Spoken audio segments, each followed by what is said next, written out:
Hi everyone, this is Marty with Pezadoodle Designs, and I'm here with another video for Imagine this Friday. I had not done videos the last couple of weeks, and lots of people emailed to let me know that they really wanted the videos. So I am doing a video to go along with my little project that I'm going to show you this week. And what you are looking at is a great big pile of Easter basket cutouts, because I am making invitations for my mother's annual family reunion / crawfish boil that I do every year. So I need to make a lot. I am making 27. I think that'll be enough. She hasn't gotten me her list yet, so we'll see. So anyway, 27 little baskets and their shadow is bad enough, but each basket will have 4 different colored Easter eggs in it with a shadow for each of them, and then she wants a crawfish claw sticking up. We're not going to go over that part today because that's easy enough to cut out, but she always comes up with these weird things and then I have to figure out a way to do it. Of course, with the Cricut, this one is pretty easy. Now, on the Imagine, I am using the Doodle Charms cartridge. It's a regular Cricut cartridge. It's a very old one. It's one of my most favorite. It is just very versatile. It's got a very basic Easter basket and very basic Easter eggs, and that's what I wanted. So I also coupled it with the Blossom Cricut Imagine cartridge that has beautiful patterned papers on it, and they're very florally spring. The colors are very spring, so I thought it would be just perfect. Now I'm hoping that you'll be able to get a really good look at this. I'm not sure if you will, but I want to show you what I did with each of the eggs, and then I'm going to go over how to cut a whole bunch of things a whole bunch of times with less work for yourself. Now, each of my Easter eggs is different, and they each have a shadow that matches. So the way I did that is I just chose the Easter egg 4 times, and then the shadow 4 times, and then you go in each one individually to edit it. So for example, this first one, I picked this nice blue pattern paper. The colors are not going to show up very well on camera, but I will have pictures in the blog post that you can also look at. Anyway, I have this nice blue pattern paper. So you have all these, they're pretty blues and greens. Oops, I changed it. Hate it when that happens. There's pretty blues and greens and pinks and yellows, and it is just not going to cooperate with me, is it? Trying to drag it over. Okay. And then you have your matching solid colors. So when I did the shadows for each of the eggs, I just went through, and for this blue egg, I did a shadow that was just the darkest blue that's on the cartridge. I could have played around with it. I could have done the RGB codes, and, you know, by all means do that if you want, but I'm making 27 of these things, so I wanted it to be quick. So I did that with each of my colors. I have a green one, a pink one, a yellow one, and a blue one. So, oh, and you also want to change your size. Let me just remind you about size. This is the relative size. This is the true size, or what's equivalent to real dial size on your old expression. I don't think you could see that. So let me back it up a little. Okay. You have your relative size here and your real dial size here.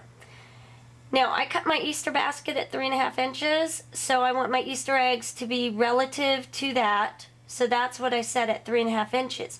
Notice the actual size they'll be cut is 1.3. If you accidentally set this side at 3.5, let me show you what happens. You are going to get an Easter egg, and you have this side chosen, you're going to get an Easter egg that's much bigger. So you want to make sure you do relative size. So let's go back down. Now, as you can imagine, I went through and I did this 8 times, choosing the color or pattern as well as the size. But I need all 4 of these eggs 27 times. And I am not going to go through and do that 27 times.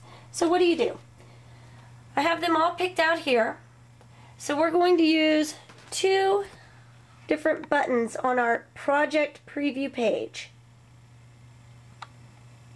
See if I can get you in closer. I want you to be able to see the buttons as well as what happens. Okay. You have 2 adjustments you can make. One is project quantity.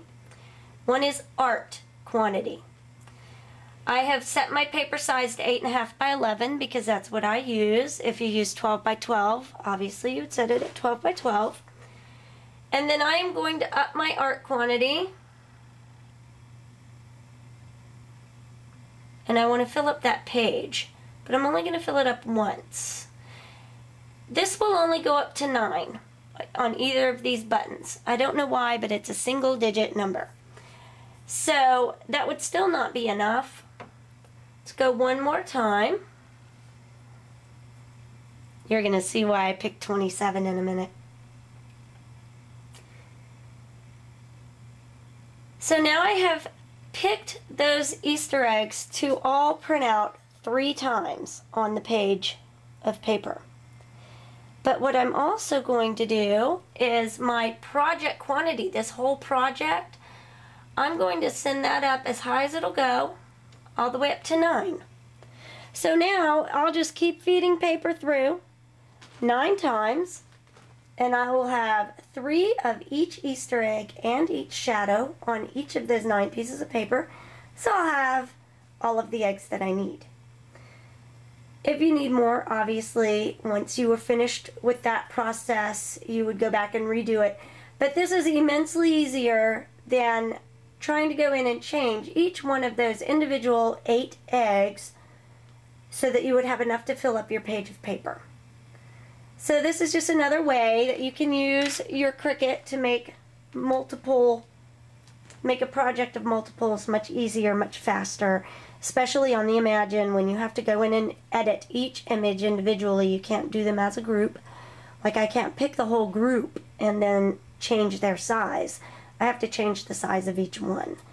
So that's what those buttons can do for you. Remember, there's 2 different things. One of them is the art quantity, how many times your images that are on your project preview are going to print out. The other one is the entire project quantity.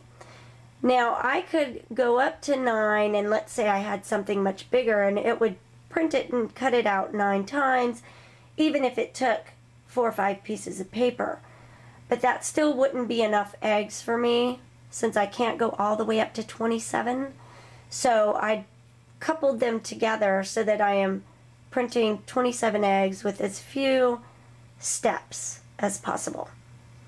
So I hope that made sense. I hope you enjoyed learning a little bit more about your Cricut Imagine, and I look forward to seeing your comments, your suggestions, your questions. Please let me know. Let me know what you think of the video, and I will see you back here for another one next week.